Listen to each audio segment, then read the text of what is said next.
folks. Next up is Team Lifespark.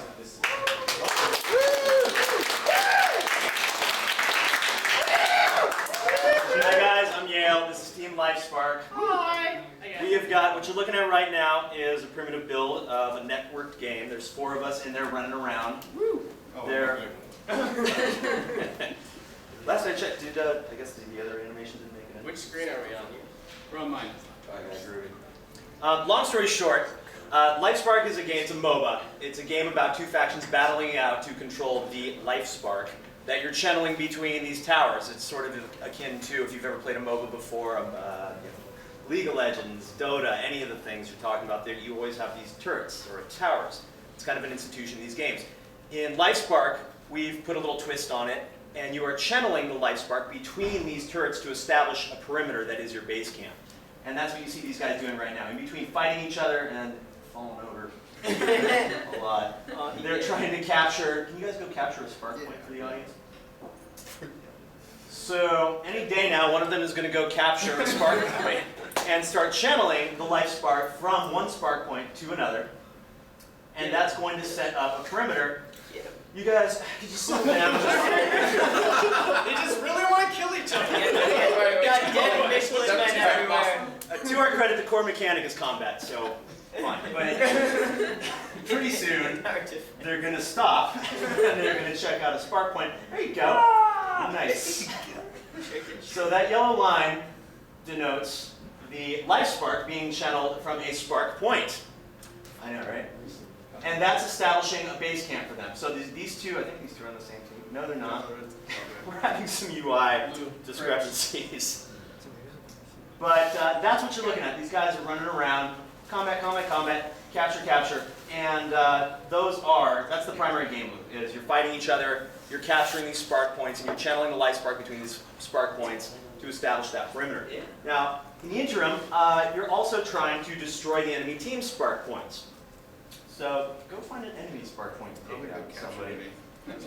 Red guys, take my blue point. Also, the Apple TV is making this look a little bit laggier. This isn't doing us justice. On the iPad. But trust me, this is lots of fun right here. I swear to God. This actually looks really good over here now. Go capture Wait, enemy capture spark the other points. one. Or take out an enemy spark point. Take a break from killing each other, you guys. What we're trying to do is abbreviate gameplay. If you've ever played one of these things before, it takes a good 30, 40, 50 minutes to knock one of these things out. And we want this to be sort of an abbreviated experience. Because when you're playing on an iPad, you're usually not in it for the long haul. You know, you're usually sitting in an airport or sitting on somewhere else. And you want to play for 5 or 10 minutes. So that's the kind of experience we're trying to create for the user. We want this to be sort of punctuated and digestible within a short span of time. So this denotes a captured area right now. I guess you're going to come down here and contest that? He just took mine. You took it out? Bastard. Yeah, I'm blue. Totally. Red stuff. Mess him up. So clearly the primary challenge at this point has been the engineering, because there's so many ingredients that go into this stew that it really takes a bunch of people sitting around and really fine-tuning things and then re-fine-tuning those things to make sure that things flow the way they're supposed to. Assets have been a challenge because our art team is scattered across the universe. It's really hard to get people to get their ducks into rows. But these last couple of weeks, things have really come together, and all of a sudden we have an environment, and we have animations, and we have characters rocking and rolling and doing their thing. And we've had, there's just so much that goes into this experience that our ramp up, especially insofar as art's concerned, has really been nuts. We've had to get, 1,055,000 concept artists to sit down and say, okay, what is this character going to look like? What is she going to flow like? What is her core mechanic, or what is her skill set going to be? And what's her backstory? And we really sat down and nerded out over the lore and the everything that goes into each one of these personalities. And that's reflected in the final character design. It's a shame the other one didn't make it. And right now we have, Homeboy, who's living large here doing his thing. But Leventis, woo! Leventis is this big, fat, despicable pig, and we really wanted that to ring through in his character. So all of his animations, all of his demeanor is based on that character. And you can kind of see him tweedle-dumbing around the battlefield doing his thing, and that's really something that took us a while to fine-tune and go for. That provides a really nice juxtaposition with Delia. see that. True story, yeah.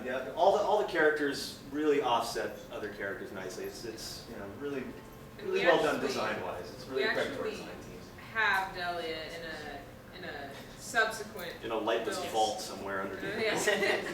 Yeah, and the textures for all of these heroes are coming in rapid speed, so those should be in like next week. It's really a pity that they didn't make it in this time, but we do have some really talented texture artists working on. You know, all these models are extremely low poly, and they're going in and they're detailing each finger, every joint on the armor, all of the different muscle groups and everything, so that even though these models are, they're very simple, they can look beautiful. And to Sydney's credit, she's really had to get this Gestapo on our artists because people want to go in and they want to model individual fingers and they want to wrap them around a sword. And you can't do that. You're talking about iOS, and more specifically, you're talking about iOS on an iPhone. So you really have to get in there and shave every little poly where you can. So you're talking about super low-res work here. And it looks beautiful on this big screen from where you, but if you get up close, you're like, oh yeah, it's not that detailed. It's really a credit to the texture work. People are getting in there and going bananas with our textures. And it's a lot of fun to watch. Can you showcase some of the UI? You were watching your screen, right? Yeah, so we have a lot of UI going on here. Mostly what we're using is down here in this right-hand corner. We actually have 3 different attacks in currently. We have an area attack just around us. We have more of a straight line attack. And then we have one that we can send outwards away from us. And then 4 being just currently a death animation. Oh, there's a death button? There is a death button currently. It's But yeah, we worked a lot on looking at existing UIs and seeing what we could do to simplify it. Because Heroes of Order and Chaos, which is another iOS MOBA, it plays pretty well, but its UI is just so cluttered, and we really wanted to see the battlefield. We really wanted to see the action and what we could have with our competition bosses, with our Spark Point map strategy design, and everything else. So, in addition to our UI design, we have worked on competition bosses, which end up being kind of another pillar of our gameplay.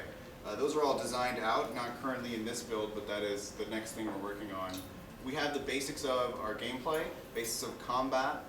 Right now we're putting in more art and working in the next pillar of our design. Do you want to talk a bit about level design being based off of tiers with Oh yes. So what we decided to do in Lifespark Arena is use just one basic map, but with our different competition bosses, we're kind of getting more bang for our buck. So each one of them has different tiers, at most 3, tier 1, tier 2, and tier 3, of what they actually do as characters enter the map. So they have their own attacks, these different bosses, and they actually manipulate the map in different ways. So we wanted to just go with a solid map design, which is what we have here, that we're arting at the moment, but using that to the fullest degree that we can with just more interesting things. So you always come into this map saying, I know generally what it is, but it could change based off of tier 1, tier 2, and tier 3 of these competition bosses that align with our lore. And we're modeling one of those competition bosses right now, and I actually had this kind of slideshow to show you, all this art that didn't make it into this build, and all the art, like where we're going, our direction for the next couple of weeks. But I forgot that upstairs, so you're just going to have to trust me on it. Trust us, it's really good. Just not. It's really good. Yeah, you actually have the sweeping soundtrack. And to touch back on the UI, one of the challenges of working with iOS is the screen estate that you have allotted. You don't have a lot to work with in this area. Heroes of Order and Chaos, LOL, Dota, any of that stuff, you've got buttons all over the place. Your screen estate is, it is what it is. But on iOS, you're only budgeted a certain amount. So we squeezed all the skills into this one little corner right here. That's your current target. His life is displayed right there. You can slide through and cycle targets. You can touch to attack. Up here, you can touch to teleport home. You can elementally fuse by sliding these elements along the bar. The minimap looks like it's working, which is news to me, but hey. But, the iOS just, getting the UI down on the iOS has been a big challenge, and I'm really happy that we've tackled it this early on, because now we can get into nitty-gritty. And from my side, I mean, I'm all art, so I can get into polishing the assets of this stuff. And I don't have to worry about functionality, right? Yeah. Ding. Anything you'd like to add? Top left corner. I mean, you talked a little bit about the UI layout. Is there the element of fusion? No, we already did that. Yeah, touched on it. Any questions, team? We don't start with that. So you guys talked about co-opetition bosses. How have those changed, if they have, and what is their current iteration like? Well, within the lore, we have this entire pantheon built of gods and goddesses and all that. And we've kind of cherry-picked, we've plucked a couple of them that we've decided are summonable within this central structure. And during the course of gameplay, rather than it just constantly being an onslaught, if you want to unlock something groovy like a skin or a hidden character or something like that, we've decided that you can sort of reach across the table and say, hey, other team, you want to pause for a minute and slaughter this boss at the center of the map, one of these gods or goddesses, and we can unlock this item together, and then it benefits both teams, and then it's back to business as usual. So that's how that mechanic slides in. What's your target match length? Our target, Like length of match? I'm thinking no longer than 15, like for really extended periods of play.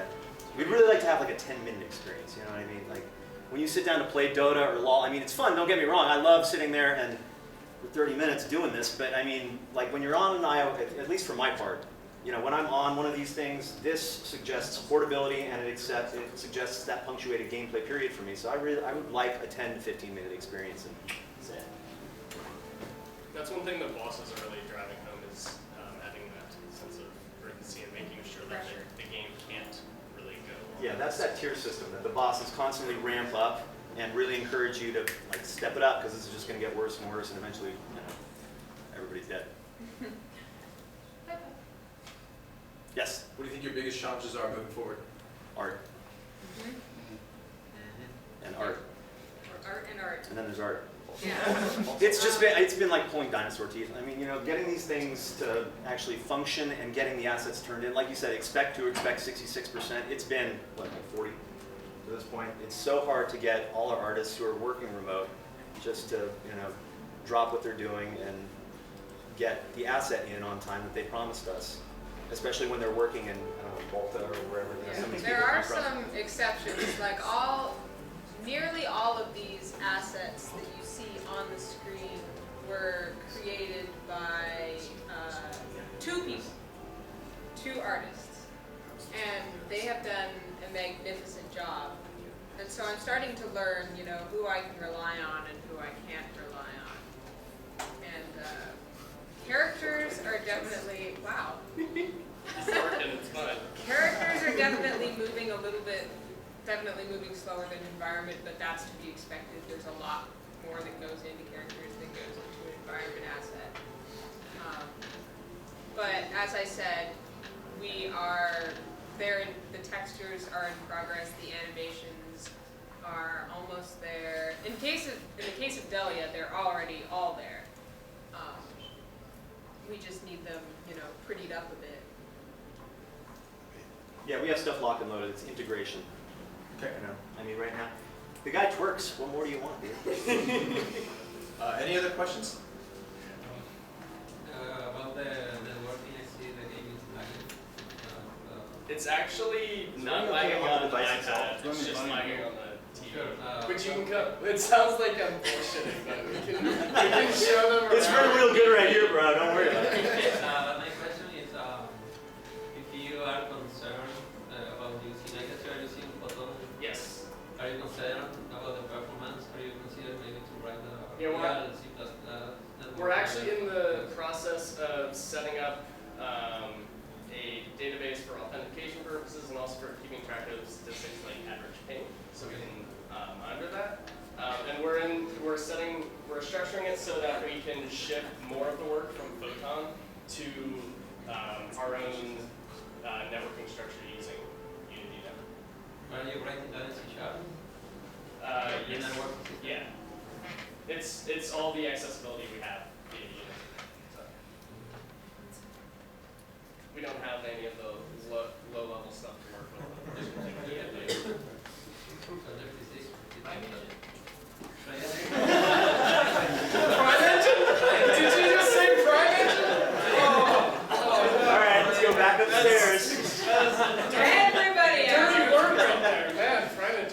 quit. I'm going to a pub.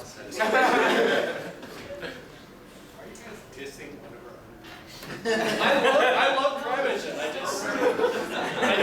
don't like actually using We it. get that on video for articles? Oh yeah, this is being recorded, isn't it? You better not. You better watch out. You better watch my next class. Don't walk into any dark alleys at night. Okay, any other questions? Yes. All your character models are really small and it's really hard to know what I am doing from this UI and with the character I am controlling and everything. Yeah. Again, the UI hasn't been fully implemented. It's it's hard to tell because what you're watching is just it's the one iteration of the UI that we have. But once it's finalized, this will be a separate color to let you know that this is your guy, and there will be health bars going on. Very Also- unrefined in its current state. Yeah, also, I was gonna say the models are going to be bigger. Yeah, we haven't like scaled it. Models are going to be much bigger, because otherwise all that texture work that we're doing is going to be, a moot point. To that point, I would add, get this game into the hands of other people and focus test early, because you guys are so deep in your game. This goes for all groups. Everybody, you're so deep in your game that something that should be glaringly obvious sometimes is not apparent to you. So you need to get it into the hands of other users and take the recommendations seriously. Off of that, Meg actually has playtest nights every week, so if you guys That's why. are looking for playtesters, there's a location for that. That's not like that's for the Keep that that is to ourselves, totally Colin, for the Jesus. benefit of AGPs. So yeah. Choose One last thing. Caleb, are you worried about like when you're actually going to be testing on iPads that are like few router hops away, and I'm pretty sure like the test environments have been